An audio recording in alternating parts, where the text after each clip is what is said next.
kerged mõtted seal puhab mäge. Pole elu ilma rahata. Söön ja maga sarvatsiga.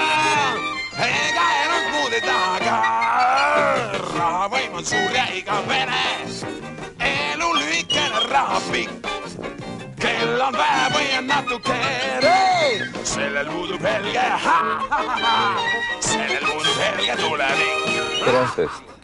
Täna räägime juttu Helle Karisega, kes on filmirežissöör ja teinud filme nii laste muinasjuttudest kui kultustegevusest, kui sellest, mis toimub surmahetkel, kui ka võib-olla järgmistes eludes.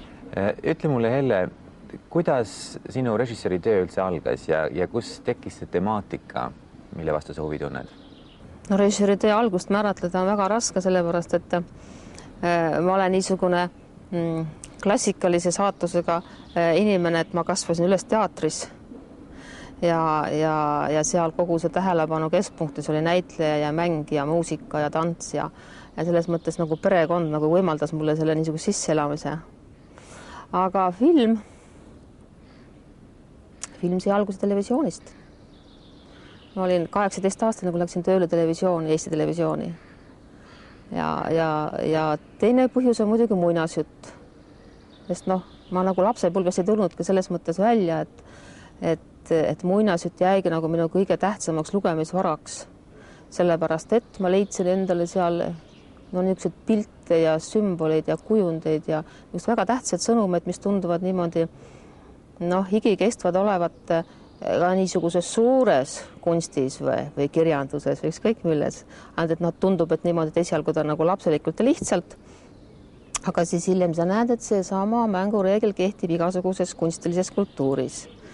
Nii et see pilt, sümbol, mis hakkas kuidagi mõju avaldama või toimet avaldama selles muinasjutu maailmas, siis lapsemaailmast alates, see hakkas välja kujunema siis televisioonipäevil, sest tundus, et minu jaoks kõige olulisem ei olnud siiski mitte heli, vaid pilt, et pildi kaudu sellest tekib nagu üks niisugune kõne või sõnade ühendus, nagu võib rääkida ka tähtedest. Et televisioon on nagu oma niisuguse põhilise tõuka andnud. Võib-olla kui oleks sattunud kuhugule mujale, poleks midagi muud tekkinud, võib-olla muusika või. Aga televisiooni sattumine oli natukene juhuslik ja tänu isa tööle seal sümfooniaorkestris ja siis nagu läks sealt peale. Aga ütleme, see on ikkagi küllalt ebatavaline elukutse, eriti veel naiste rahvale, olla režissöör ja sa oled teinud ju kinofilme ja televisioonifilme ja siis sa oled tegelenud karateega ja kõikide niisuguste tugevate mehelike asjadega. Kas see on kuidagi nagu mõjutanud mingil määral ka sinu eraelu näiteks? Oled sa mingisugust lõivu selle võrra maksnud, et sul on olnud niivõrd rasked ja niisugused nõudvad tööd, aga oled sa suutnud sellegi poolest ju olla ema näiteks? No jah, eks emaks olemine olen niisugune väga valus punkt mu elus, et igal lapsel on oma kujutelm, eks ole, milline peaks ema olema ja perekond olema ja ma ei usu, et minu vanust inimeste lapsepõlv üldse oli väga roosiline ja igaüks nagu lõi oma kujutelmas mingisuguse niisuguse unelmate perekonna ja kui ma sellest lähtun, siis kindlasti ühesõnaga olen ma väga kehv ema olnud. Sellepärast, et ma olen ikka tõesti kogu oma niisuguse olelusvõitluse pühendanud loomingule.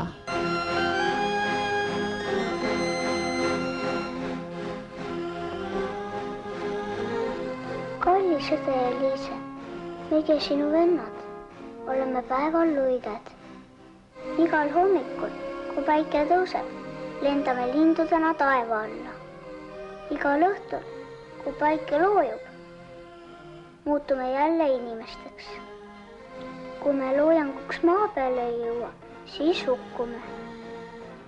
Kurja needuse jõul oleme ikka lapsed ja me käed on nõrgad, kuid luigetivad on meil võimsad ja tugevad. Üheskoos jaksame tõusta ja kanda sind sinna maale, kus nüüd meie kodu on. No mina ei tea, mulle tundub, et ma jaotaksin inimesed kõigepealt selle järgi, mitte see, mis nad teevad, aga see, et kes tahab mõtelda, kes viitsib mõelda. Ja ilmselt on minu hiljuse kand olnud see, et nagu see väike elevandipoeg Londist, eks ole, kes kogu aeg igale poole oma nina topib, eks ole, ta tahab kogu aeg teada vastust küsimusele, miks. miks see asi on nii, miks. Ja võib-olla need küsimused, need miksid, millele mina vastust otsisin, võib-olla need ei olnud nagu ma niiviisi ära formuleerin, intellektuaalset laadi. Sellele võib-olla tõesti me leiame vastuse raamatutest, meid ümbritsevast maailmast ja kunstist, teadus ja kõik millest. Aga võib-olla minu küsimused olid niisugused nähtamatu maailma kohta. No seda, mida võib-olla ei saa nii otse kohe hoomata või käsitse katsuda, ühesõnaga, mis puudutab nagu rohkem seda niisugust tundemaailma või tundlikkuse küsimust. Ja siis neid asju jälgides võib-olla, eks ole, oli see nagu minu põhiprobleem. No aga ütleme, kui sa praegu uuesti saaksid otsast alustada pärast seda, kui sa oled jõudnud äratundmisele erinevates küsimustes, ütleme, mis on elus väärt ja millele peaks tähelepanu pöörama. Mida sa teeksid siis teistmoodi, ütleme, kui sa praegu vaatad tagasi, sa tahtsid õppida filmi ja proovisid seda teha kas siis Moskvas või hiljem tegid seda Leningradis ja oled teinud tööd Tallinn filmis ja oled kasvatanud poega ja oled mõelnud palju sellest, mis juhtub meiega pärast, kui me oleme justkui siit sellest materiaalsest vormist kadunud. Vaat siin ongi nüüd nii, et need valdkonnad, mille vastu mina tunnen huvi, ega naljalt ma elus vist teistmoodi midagi ei teeks. Tähendab, võib-olla lihtsalt sel õigel hetkel, kui oli inimene kõige lahtisem, ütleme, selle tundemaailmale, jäi puudu sellest niinimetatud õpetajast. Ja võib-olla praegu, eks ole, tõesti võin ütelda, et niivõrd võimalusi on noortel inimestel igati moodi läheneda nendele maailmadele, ühesõnaga, mis seda tundeelu, nagu ütleme, edendada võiksid, on tõesti meil inimesed avatud ja meil on informatsioon maailma nagu lahti või niimoodi. Aga mina enda puhul ei saa öelda, et teisiti oleks teha, see oli ajamärk, tähendab, aeg oli niisugune, et ma ei saanud midagi rohkemat teha, tegelikult mul oli ju väga õnnelik saatus, sellepärast, et ma olin juba 22 aastane, ma tegin Eesti Televisioonis iseseisvad saateid. Ma oli seal küllaltki nagu populaarne ja mul lasti kõiki teha ja ainult väike viga oli see, et ma kunagi saanud öelda, miks ma seda teen. Ma tegin seda lihtsalt niimoodi, niisugust intuitsiooni järgides ja kõigil oli huvitav ja kõik lubasid teha. Oli niisugused kuldsed 60-ndad, eks ole, panin esimesena kaamera kuskilt laet alla rippuma ja tellisin kuskilt, eks ole, mingi tühi saate pärast, eks ole, tellisin Kraana näiteks lendfilmist ja ma sain tegelikult mängida päris hästi. Ainuke asi, et siis tekkis üks see periood, kus tekkis küsimus, miks, kui minult küsiti, et aga miks sa nii teed? Või tekkis niisugune teatav valitsemise iha või midagi taolist, aga miks ta teeb niimoodi äkki? Ja siis ma ei osanud vastata, miks ma teen niimoodi. Ma tegin lihtsalt sellepärast, et ma tundsin, et nii on õige. Ja siis tekkis üks suur pikk periood elus, kus ma ei osanud vastata küsimustele. Ja ma leidsin, et mul oli vaja see periood läbi mõelda. Mul oli vaja läbi mõelda, miks see kõik nii on ja miks ma nii teen. Ja see on nagu, ütleme, niisuguse arengurea algus või. Näiteks kas või see õpilaste stuudio 22. keskkoolis ma tegin niisuguse unelmate klassi, filmi loovusklassi, et nüüd ma võtan niisugused noored inimesed, õpilased ja nii palju, kui mina suudan, tahan ja oskan, et ma kujundan nad nüüd selliseks, nagu minu arvates võiks olla üks väga andekas, väga niisugune, ütleme, vaimsete võimetega ja ütleme, et ma avan tema võimed, et niisuguse klassi teen. Ja ma ei ütle, et see pahasti läks, see läks tegelikult väga hästi. Ma valisin välja niisuguste oma arusaamiste põhjal, kes on andekas inimene ja ütleme eriti veel visuaalselt andekas inimene, et ta näeb pilti. Väga vahvad noored, aga jälle tähendab, küsimus ei olnud ju minus, küsimus ei olnud noores. Aeg oli vastu. Vaat praegu on see moment, kus me leiame, et ütleme, see nähtamatu maailm, see niisugune vaimumaailm, et see on tegelikult see kõige väärtuslikum, mitte see, mis me siin niimoodi kättega katsume. Aga tähendab, üksinda ei murra neid asju läbi. Ja meeskond oli väga vahva, kes seal niimoodi alustas. Nüüd on kõik nad kuulsad inimesed, igaüks on kuskil omas valdkonnas, eks ole, kuskil niimoodi esirinnas, kas või näiteks Laigna või Priit Kelder või Henrik Relve või isegi Igor Mang, eks ole, on tuntud astroloog. Siis olid kõik niisugused, alles otsisid, mis teid pidi niimoodi seda inimese vaimu annab koordineerida. Aga te suutsite päris palju ära teha, te tegite oma niisugused rituaalsed ütleme, kultuse projektid ja te suutsite küllalt palju grupis leida mingisuguseid lahendusi, mingisuguseid vastuseid. Tänapäeval on praegu jälle raskem seda gruppi üldse kokku saada, sellepärast, et kuidagi me oleme kõik läinud rohkem seda individuaalse ja individualistliku arengu ja tee suunas, et selles oli võib-olla mingisugune huvi ka, et seda tahetki koos õppida ja taheti seda koos avastada. no kui ma nüüd päris aus olen, ega see nüüd nii väga see tahtmise küsimus ei olnud, eks nad ikka olid niisugused noored inimesed, eks ole, kus ikka väga palju mängis siis nagu minu niisugune lavastaja käsi, eks ole, kes lükkab teatava gruppi lihtsalt kokku ja natuke võib-olla siis seda niisugust õiguse kasutamist ka, et mul on õigus neid lapsi koos hoida ja siis ütleme, ega siis ta ei julge vaielda, ta on ju harjunud mitte vaidlema, eks muidugi on nagu õpetajad käsevad. Tead, ausalt öeldes mul veidi niisugune süütunne ongi, et võib-olla ma tegin, mida nad ei oleks tahtnud võib-olla teha, aga suurest andumusest ja soovist, eks ole, Vilmi reisijariga koos midagi ära katsetades kõik olid nõus. Nii et grupp kui niisugune, no ma ei tea, tähendab, kui täiskasvanud inimestest rääkida, see on tõesti kohutavalt keeruline. Et mul on alati niisugune tunne, et inimene kuidagi nagu kokku võnkuma, eks ole, et sa ei saa automaatselt või käsukorras ütleme gruppi kokku panna. Aga jah, nende õpilastega oli see lihtsalt, ütleme, mingisugune üldine huvi siis nagu kino vastu hoidis seda gruppi koos, austust nende õpetajate vastu ja kõik tahtsid väga teha, et mida me siis nüüd ära teeme, kõik oli hästi uudne. Ja meil oli üks niisugune tees siis muidugi, et kultustegevus ja rahvuslikud rituaalid, et need ei ole mingisugune niisugune lõbutsemine, vaid nad kannavad mingisugust kindlat niisugust energeetilist sisu. Ja siis me üritasime seda lahti mängida, mis asi see energeetiline sisu siis on. Ja muidugi kõige tähtsam roll selles oli idaõpetusel. Ma mõtlen nüüd konkreetselt Hiinat ja Vana-Hiina niisugust vaimutarkust.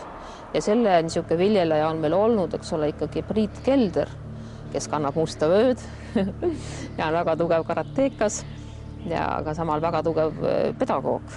Ja tema käe all ühesõnaga tasapisi liginesime nendele teadmistele, mis tegelikult ütleme Eesti inimesele ei kuulu. Nad kuuluvad tegelikult ikka niisuguse ida mõtlemise juurde, eks ole. Meil on natukene vähe seda idamaist õpetust. Me oleme väga oksidentsiaalselt kasvatatud ja kogu aeg on nagu treenitud meie seda vasakpoolset peaaju, mida nüüd Jaapanis ütleme näiteks tehakse hoopis teise nurga alt ja püütakse arendada ka kujundlikku mõtlemist.